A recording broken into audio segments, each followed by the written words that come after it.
HGRE11, o Fundo de Lajes Corporativas da Pátria. Vamos ler o relatório de abril de 2025, publicado agora, no dia 30 de maio de 2025. Relatório bastante atrasado, fica aí já de início aqui no vídeo a ressalva em relação à Pátria. Vamos ver como está a situação atual do fundo, ele que recentemente anunciou aí ao mercado a venda de algumas lajes corporativas. Este será o tema do nosso vídeo de hoje. Está aí, pessoal, o fundo que iniciou as operações em maio de 2028. Na data que eu gravo com vocês, o HGRE11 cota na B3 a R$ 113,39, fazendo um P sobre VP de 0,75, uma variação positiva nos últimos 12 meses, 5,67%.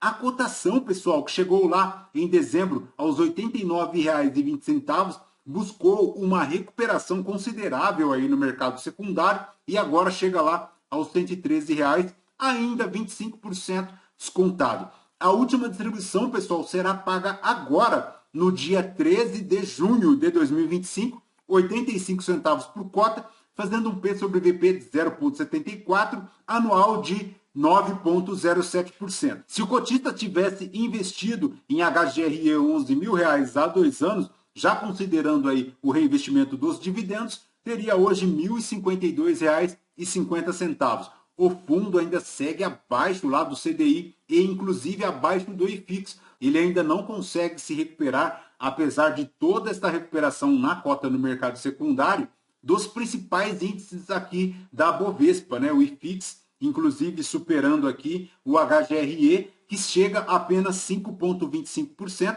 versus do IFIX, que deu 14,4%. Então, ponto de atenção aqui, porque ele ainda sofre bastante, refletindo aí o cenário no mercado de lajes corporativas. Voltando aqui para o relatório, pessoal, a Pátria destaca aqui um novo relatório com um panorama aqui do setorial de IFIX. Não perderemos muito tempo aqui, são informações repetidas em todos os relatórios aqui da Pátria, mas no que se refere ao HGRE11, temos aqui que ele tem um patrimônio líquido total de 1,8 bi, a cota patrimonial a R$ 154,27, a cota no mercado a 118, um valor de mercado total aqui de 1,4 bi, um volume de negociação na B3 de 1,9 milhões. Nos principais destaques aqui da gestão para abril de 2025, tem aqui, pessoal, que no mês ele apresentou uma receita total de R$ 1,03 por cota, o que levou a um resultado de 81 centavos por cota. O resultado foi impactado por 2 reajustes aqui, o primeiro no Sêneca e o segundo a venda da Brasil Interpart. Em relação ao rendimento anunciado, 85 centavos por cota, aqui no relatório ainda se refere ao resultado de maio de 2025, mas como vimos, ele segue distribuindo lá 85 centavos, muito impactado aí pelo desconto do fundo no mercado secundário. Nas movimentações de inquilinos, não teve grandes movimentações no mês e a vacância física permaneceu lá na casa de 13,8% e a vacância financeira 9,7%. Em relação às revisionais do fundo, ele realizou aqui um total de 14 mil metros quadrados de ABL durante o mês. Em relação à alavancagem, um total aqui de 2,8% do portfólio do fundo, sendo mais de 80% aqui de vencimentos para longo prazo, acima de 12 meses. Nas movimentações de comercial, ele segue lá em discussão para o contrato da Torre Jatobá e 5 andares lá no Guaíba. A expectativa, segundo a gestão, é que nas próximas semanas ele tem aqui as negociações em andamento para o andar da Senesp,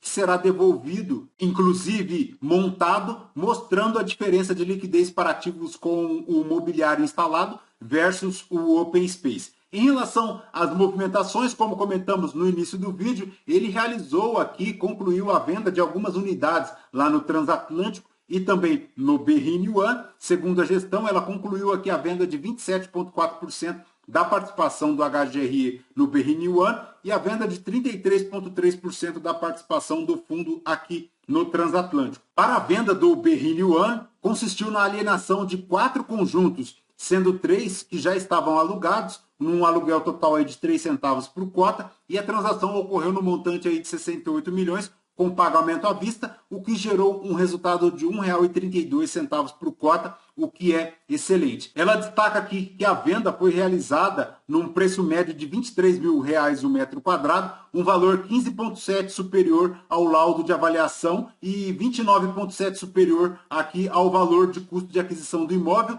e 60,3% superior ao valor de mercado, o que é excelente. Houve aí um aumento em relação ao caixa de 3 centavos por cota, que vai possibilitar aí o reinvestimento do capital com retorno potencial maior do que o imóvel gerava, o que é muito positivo. Para o transatlântico, pessoal, a venda foi no total aí de 3 milhões e 300 a ser pago em 3 parcelas. A primeira de meio milhão à vista, que gerou um lucro de 1 centavo por cota, e mais 2 parcelas iguais aí de 1 milhão e 400 mil reais a serem recebidas agora, em 30 de junho de 2026 e 30 de setembro de 2026, corrigidas pelo IPCA mais 3%, calculado aí a partir do primeiro pagamento. Com isso, a taxa interna de retorno da transação foi de 5,1% e entende, segundo a gestão aqui, que o retorno se encontra aquém do resultado esperado pelo fundo, mas destaca aqui que o imóvel foi adquirido em 2009 e já se encontrava desde 2016 gerando encargos de condomínio e de IPTU. Então,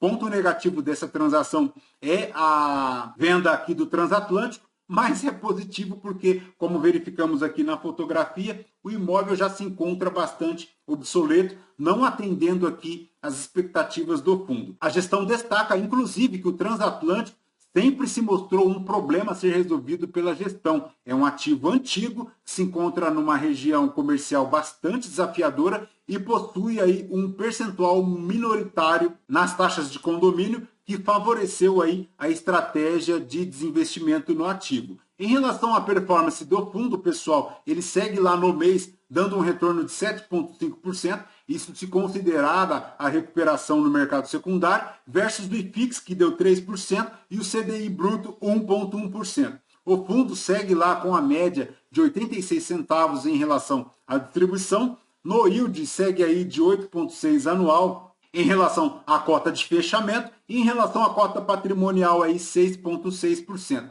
Em relação à DRE, pessoal, aqui do HGRE 11, para abril, ele fez um total de receitas de 12 milhões subtraídas as despesas, um resultado distribuído de 9 milhões e meio, um resultado distribuído de 10 milhões, formando então a reserva, pessoal, seguindo lá de R$ 2,47. Então, apesar de todo esse desafio do mercado de fundos imobiliários em relação às lajes, o HGRE 11 consegue fazer ainda R$ 2,47 de reserva, o que é muito positivo. O recorrente do fundo segue lá na casa de R$ 1,03.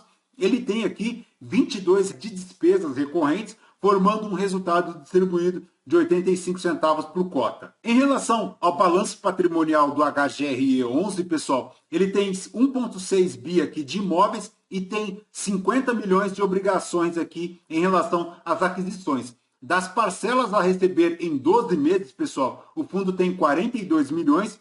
Das parcelas a receber com venda de ativos maiores do que 12 meses, ele tem aqui 17 milhões.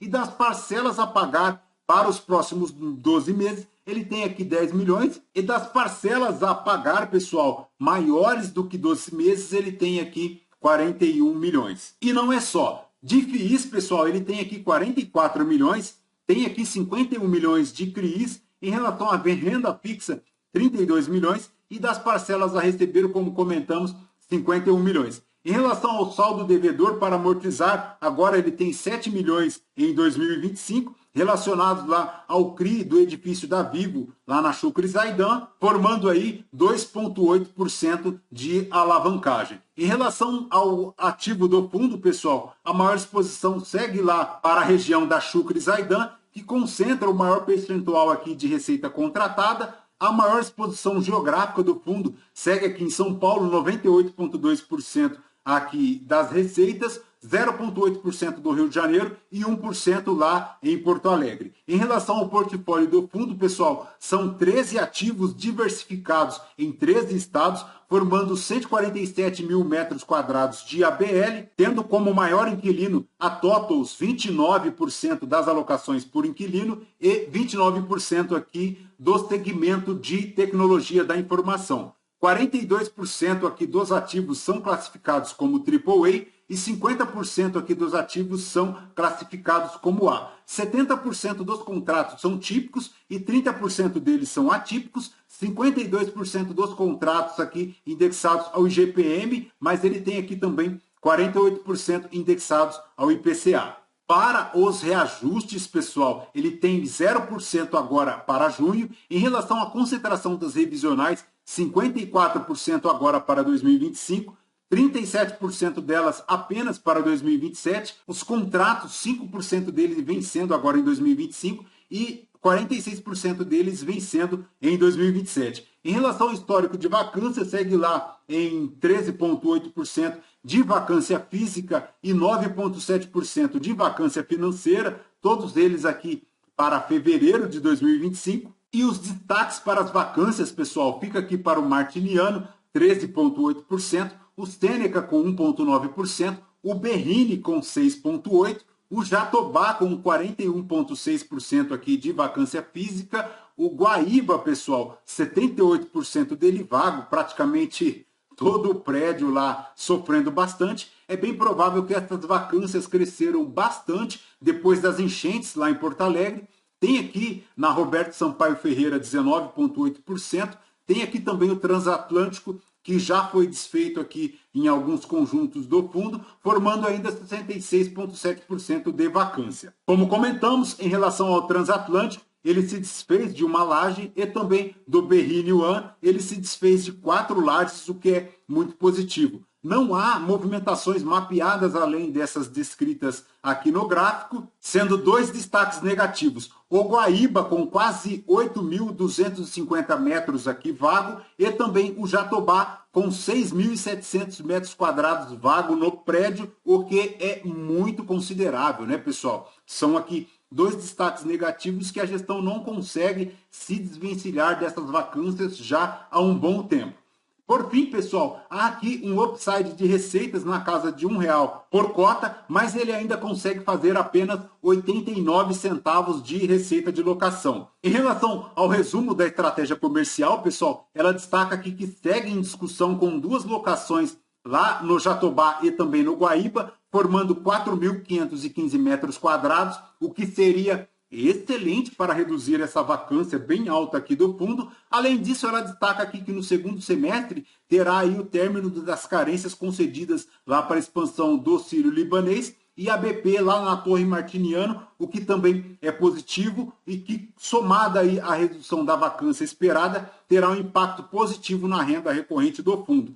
Vamos aguardar então quais são esses próximos passos aí para o segundo semestre de 2025. Mas um destaque fica aqui também, pessoal, para a Bfly lá no Paulista Star, que segue nas negociações de revisionais, pois a gestão entende aqui que o valor ainda está bastante defasado pelo preço médio do mercado. Em relação à alocação de FIIs, pessoal, ele segue aqui com 0,68% para o JSRE, mas ele tem aqui o SARI 11, que inclusive tem aquela proposta de compra pelo BTRG 11, tem o Core 11 que sofre lá com as vacâncias no Rio de Janeiro, tem o AIEC 11, tem o RBRP 11 e também o RCRB 11, formando aí um total de 2,5% do PL do HGRE 11 alocados aqui em fundos imobiliários. Em relação ao número de cotistas, ele segue perdendo bastante desde lá de maio de 2024, saindo de 152 mil agora para 142 mil. Em relação à liquidez aqui do fundo, ele segue com 1,9 milhões de volume diário na B3, o que é excelente, um giro de 2,9%. Perfeito, pessoal? De HGRE 11 é basicamente isso. Bora esperar aí qual é a estratégia da gestão em relação ao segundo semestre de 2025. Por hora, no radar aí, há aí uma possível locação de 4.500 metros quadrados, o que é excelente, e também as revisionais, e um ponto também aí é o término das carências lá para a expansão do Sírio-Libanês, o que ajudaria demais a aumentar as receitas do fundo, o que seria também positivo para o cotista do HGRE 11. Perfeito, pessoal? Lembrando que este vídeo não é a recomendação de compra ou de venda de nenhum dos ativos aqui mencionados. Aos novos inscritos, bem-vindos. Você que permanece conosco, muito obrigado por isso também. E você que ainda não é inscrito, considere se inscrever. deixe o seu like, o seu joinha, porque agora temos 2 vídeos ao dia. O primeiro às 5 da manhã e o segundo às 11 horas da manhã. Tudo isso para permitir uma maior interação de você, cotista, com o seu fundo imobiliário. Voltamos com vocês no próximo vídeo. Fraterno abraço a todos. Até mais.